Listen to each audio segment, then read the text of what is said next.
പക്ഷെ കെ നാസർ ഇന്നിപ്പോ കോട്ടയ്ക്കൽ നമ്മളൊരു സാമ്പിളായിട്ട് എടുക്കുകയാണ് എങ്കിൽ 48 പേരുടെ പരിശോധന നടത്തുമ്പോൾ 30-ലേറെ മനുഷ്യർ അനർഹരാണ് ഈ പട്ടികയിലുള്ളവർ എന്നറിയുന്നു. എന്തുകൊണ്ടാണ് അങ്ങനെ സംഭവിക്കുന്നത്?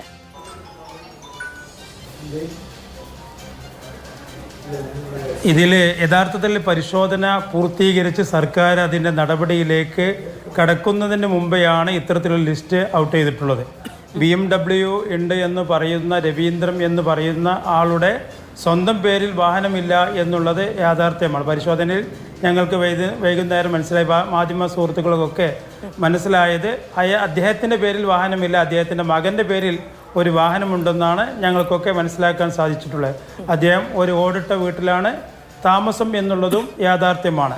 ഇന്ന് ഞങ്ങളെ സംബന്ധിച്ചിടത്തോളം, കോട്ടയ്ക്കൽ നഗരസഭയിലെ സംബന്ധിച്ചിടത്തോളം 56ഓളം പേരുടെ അനർഹരുടെ ലിസ്റ്റ് തരികയും ആ ഒരു പരിശോധനയ്ക്ക് വേണ്ടി 2021 മലപ്പുറത്ത് നിന്ന് വന്ന ധനകാര്യ വിജിലൻസിൻ്റെ ടീം റാൻഡം ചെക്ക് ചെയ്തപ്പോൾ ഇത്തരത്തിലുള്ളവരുടെ ലിസ്റ്റ് ചോദിക്കുകയും ആ ലിസ്റ്റ് അനർഹരാണെന്ന് പറഞ്ഞുകൊണ്ട് ഇന്ന് വളരെ വലിയൊരു കോലിളക്കം സൃഷ്ടിച്ചിരിക്കുകയാണ്.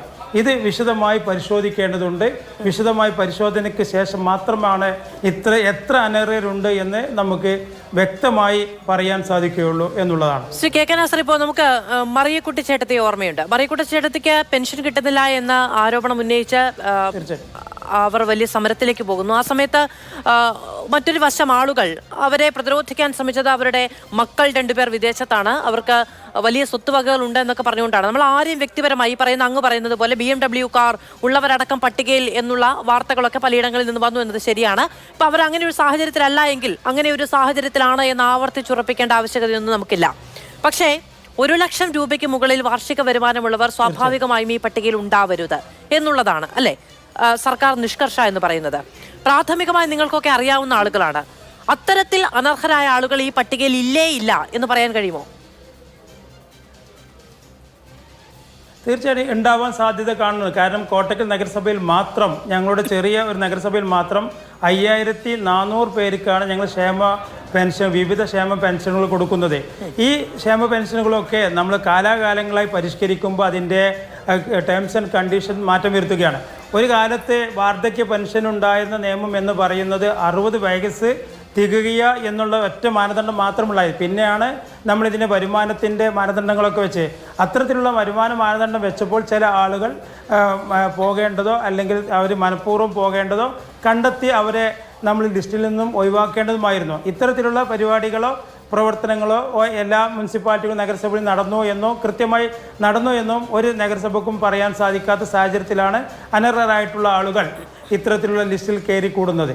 തീർച്ചയായിട്ടും അർഹരായിട്ടുള്ളവർക്ക് മാത്രമേ പെൻഷൻ കൊടുക്കാൻ പാടുള്ളൂ എന്ന കാര്യത്തിൽ ഒരു പൊതുപ്രവർത്തകരും മറ്റൊരു അഭിപ്രായം ഉണ്ടാകുമെന്ന ഒരു പ്രതീക്ഷ ഞങ്ങൾക്കില്ല. ഈ പറയുന്ന 32 പേർ അല്ലെ, ഈ 32 പേരും ഇങ്ങനെയുള്ളവരല്ല എന്നൊരു വാദം പ്രാഥമികമായി ആ ഭാഗത്തുള്ളവർ, പൊതുപ്രവർത്തകർ, ആളുകളെ വ്യക്തിപരമായി അറിയാവുന്ന ആളുകൾ എന്ന നിലയ്ക്ക് അങ്ങേക്ക് ഉത്തമ ബോധ്യമുണ്ട്? ഇല്ല, 32 പേരും അർഹരാണോ അനർഹരാണോ എന്ന് പരിശോധിച്ച ശേഷം മാത്രമേ പറയാൻ പറ്റുള്ളൂ. എന്താണെങ്കിൽ 32 പേരും അനർഹരാണെന്ന അഭിപ്രായം ഞങ്ങൾക്കില്ല. 1-2 കുറച്ച് പേരൊക്കെ അനർഹരായി കയറി കൂടിയേക്കാം, അല്ലെങ്കിൽ പരിശോധനയ്ക്ക് ശേഷം 1-2 പേരാണ് അനർഹരായവർ ആയിട്ടുള്ളത്. മറ്റുള്ളവരൊക്കെ, അതായത് ഒരു 90% ആളുകളെങ്കിലും അർഹരാണ് എന്നാണ് വിചാരിക്കുന്നത്. തീർച്ചയായും ഞാൻ വിചാരിക്കുന്നത് അങ്ങനെയാണ്. കാരണം വെച്ചാൽ ഉദ്യോഗസ്ഥന്മാർ സൂക്ഷ്മമായി പരിശോധന നടത്തിയ ശേഷം, നമ്മൾ വരുമാന സർട്ടിഫിക്കറ്റ് കിട്ടിയ ശേഷം നഗരസഭ സ്റ്റാൻഡിംഗ് കമ്മിറ്റി ചെയർമാൻ അടക്കമുള്ള ആളുകൾ അത് കൗൺസിലിലേക്ക് റെക്കമെൻഡ് ചെയ്ത ശേഷമാണ് ഇത്തരത്തിലൊരു പ്രോസസ്സിങ് നടന്നു പോകുന്നത്. ഇത്തരത്തിലുള്ള കാര്യങ്ങളാണ് നഗരസഭയ്ക്ക് ചെയ്യാനുള്ളത്. ഇത് കിട്ടിയ പരിശോധനകൾ സർക്കാരിലേക്ക് ഉദ്യോഗസ്ഥന്മാർ കൊടുക്കാവുന്നതാണെന്ന് റെക്കമെൻഡ് ചെയ്ത സാധനങ്ങൾ മാത്രമേ നഗരസഭ സംസ്ഥാന സർക്കാരിലേക്ക് ഇത് പെൻഷൻ അർഹരുണ്ട് എന്ന് പറഞ്ഞ് നൽകുന്നുള്ളൂ. അല്ല, അവിടങ്ങളിലൊക്കെ പിഴവ് പറ്റിയിട്ടുണ്ടെന്നാണല്ലോ കെ നാസർ ഇപ്പോൾ വിചാരിക്കുന്നത്. ഇപ്പോൾ ഈ